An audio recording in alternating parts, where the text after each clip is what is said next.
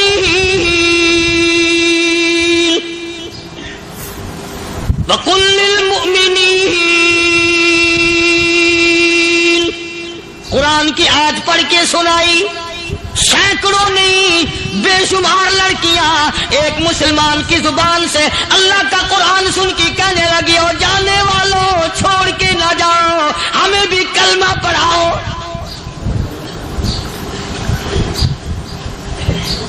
جتنی بھی وہ ناچنے گانے والی تھی تمام کی تمام کلمہ پڑھ کر مسلمان بن گئی.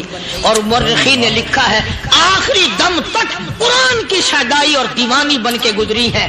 پھر وہ لڑکیاں جو رات دن حسن و جمال کا پیکر بنی رہتی تھی، علماء نے لکھا ہے جب موت آئی ایک ایک کے بدن میں کپڑے لباس میں موت آئی تو 50-50 ٹاکی لگی ہوئی تھی.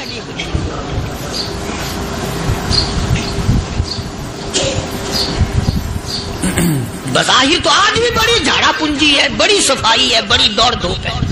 اسی کو مجذوب الاعلان کہتا بظاہر تو ہر شے میں بے حد صفائی، مگر دل میں ہے گندگی انتہائی، کبھی اس کے دھوکے میں آنا نہ بھائی، یہ سب ہے رعائی، یہ بس ہے رعائی. یہ تو چیز ہی کچھ نہیں. بڑے بڑے دھندے ہمیں پلٹتے دیکھے، بڑے بڑے نظام بگڑتے دیکھے. محمد عربی صلی اللہ تعالی علیہ وسلم کے دربار میں بڑے بڑے لوگ آتے تھے. اللہ غنی، نگاہ نبوت نے جس کو رنگ دیا سبحان اللہ، پھر قیمت تو بن گیا، وہ اسلام کی دولت سے پیچھے نہ ہٹا. کوئی پیچھا پھر کے دیکھا ہی نہیں کہ ہم کیا کر رہے ہیں. ایک لذت تھی، ایک کیف تھا، ایک سرور تھا صحابہ کرام.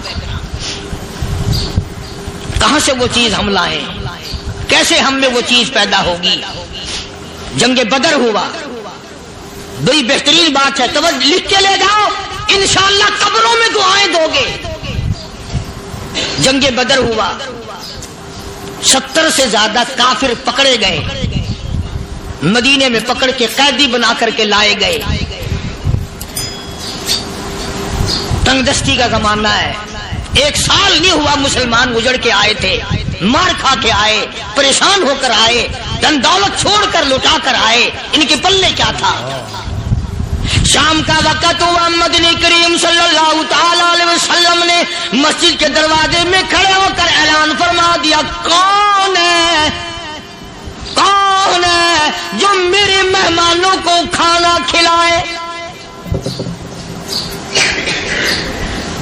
اور وہ مہمان کوئی شہنشاہ نہیں تھے، ہیں بھی کافر، ہیں بھی اسلام کے دشمن، آئے بھی صحابہ کرام کو مارنے، میدان جنگ سے پکڑ کے لائے گئے، جنگی قیدی ہیں.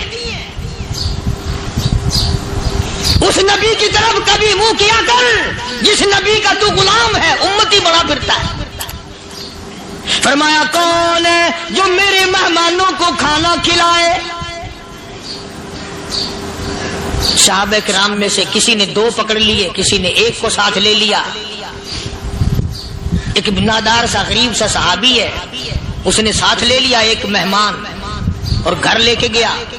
بیوی کو کہنے لگا کہ کھانا کتنا ہے کہ بس 1 آدمی جوگا ہے، 1 آدمی کی کافی ہوگا. کان میں کہنے لگا اپنی بیوی کے، دستور تھا عرب کا، مہمان اور میزبان اکٹھے کھایا کرتے تھے. اپنی گھر والی کے کان میں کہنے لگا کہ اس کے آگے کھانا رکھ دیں گے مہمان کے، جب یہ کھانا شروع کر دے گا کسی بہانے سے دیوا بجھا دیو، میں یوں ہی منہ کو خالی ہلاتا رہوں گا، یہ کھانا کھا لے گا، پیٹ بھر جائے گا اس کا. چنانچہ کھانا آگے رکھ دیا، جو کچھ بھی تھا. اس نے کھانا شروع کیا کہ جی آپ بھی کھائیں، کہ ہاں میں بھی کھا رہا ہوں. بس یوں ہی کھانے میں بھی ہاتھ لگائے، منہ کو بھی ہاتھ لگائے اور منہ کو چلائے بھی برابر. بیوی نے چراغ بجھا دیا. یہ عمل تو صحابی کر رہا اپنے گھر میں. ادھر قرآن کریم نازل ہو گیا محمد کریم صلی اللہ علیہ وسلم کی ذات پہ، فرمایا وَيُؤْثِرُونَ عَلَىٰ أَنفُسِهِمْ وَلَوْ كَانَ بِهِمْ خَصَاصَةٌ وَمَن يُوقَ شُحَّ نَفْسِهِ فَأُولَٰئِكَ هُمُ الْمُفْلِحُونَ۔ اور میرے محبوب مبارک کو تیری امت میں ایسے لوگ بھی ہیں جو اپنا منہ خالی ہلا رہا ہے، بیوی بھوکی بیٹھی ہے، چراغ بجھائے بیٹھی ہے اور اپنے ہاتھ کو خالی چلا رہا ہے اور میرے بندے کا پیٹ بھر رہا ہے۔ اور میرے محبوب مجھے اپنی عظمت کی قسم، میں تیری ان دیوانوں پہ جنت واجب کر چکا۔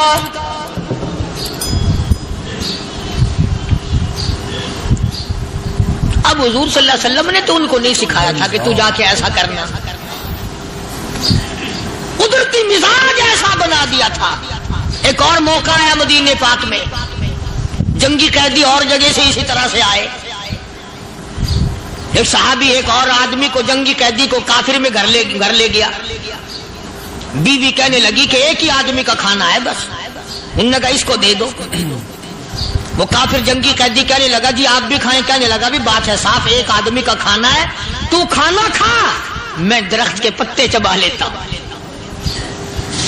وہ کہنے لگا میں کھاؤں گا پتے، انہوں نے کہا تو رئیس آدمی ہے مکے کا، میں پرانا غریب ہوں، مجھے پتے چبانے کی عادت ہے، تیرے پیٹ میں درد نہ ہو جائے، میں عادی ہوں پتے چبانے کا۔ اس نے پتے چبا لیے۔ کافر مسافر اور مہمان جو تھا جنگی قیدی، اس کو کھانا کھلا دیا۔ دوسرے دن پھر ایسی نوبت آئی، اس نے کہا آپ بھی میرے ساتھ کھانا کھائیں گے؟ کہ نہیں بھائی تو کھا، میں بچے چبانے کا عادی ہوں۔ 2 دن تو اس کافر نے کھانا کھا لیا، اور جب تیسرے دن اس کے آگے کھانا آیا، انہوں نے کہا بھائی تو ہی کھا، بس اتنا ہی کھانا ہے، میں تو میاں بیوی ہم تو پتے چبا لیں گے۔ اور کہنے لگا مدینے والوں تم خود پتے چباتے ہو، دشمنوں کو کھانا کھلاتے ہو، آج میری بھی ایک شرط ہے، پہلے کلمہ پڑھا پھر کھانا کھلا۔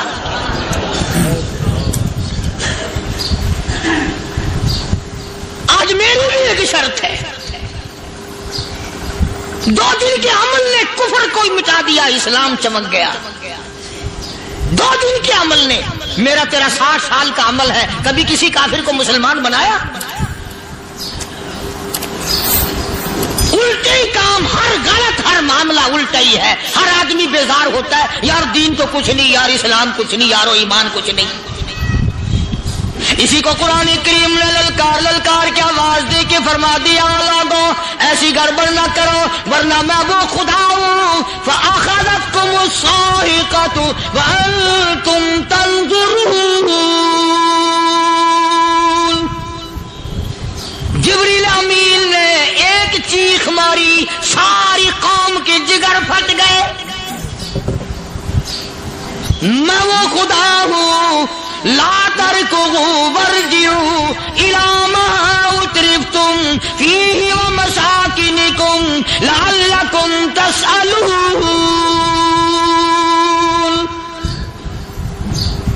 لوگ مکان چھوڑ کے بھاگتے ہیں، ماحول چھوڑ کر بھاگتے ہیں، معاشرہ چھوڑ کر کے بھاگتے ہیں۔ خدا کہتا آؤ جن مکانوں پہ تمہیں ناز تھا وہ یہ کھڑے بھاگ کر رہے۔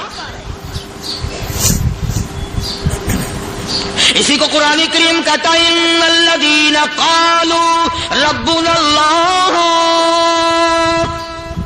ثم استقاموا، وہ آدمی جس نے لا الہ الا اللہ محمد الرسول اللہ صلی اللہ علیہ وسلم پڑھا، اللہ کی توحید کا اقرار کر لیا، او میرے مالک تیرے سوا میرا کوئی مشکل کشا نہیں، حاجت روا نہیں، میرے دل کے بھید کو جاننے والا نہیں، میری بگڑی بنانے والا کوئی نہیں، اجڑوں کو بسانے والا کوئی نہیں، کھیتی کو آباد کرنے والا کوئی نہیں، ایک دانے سے سینکڑوں دانے بنانے والا تیرے سوا کوئی نہیں۔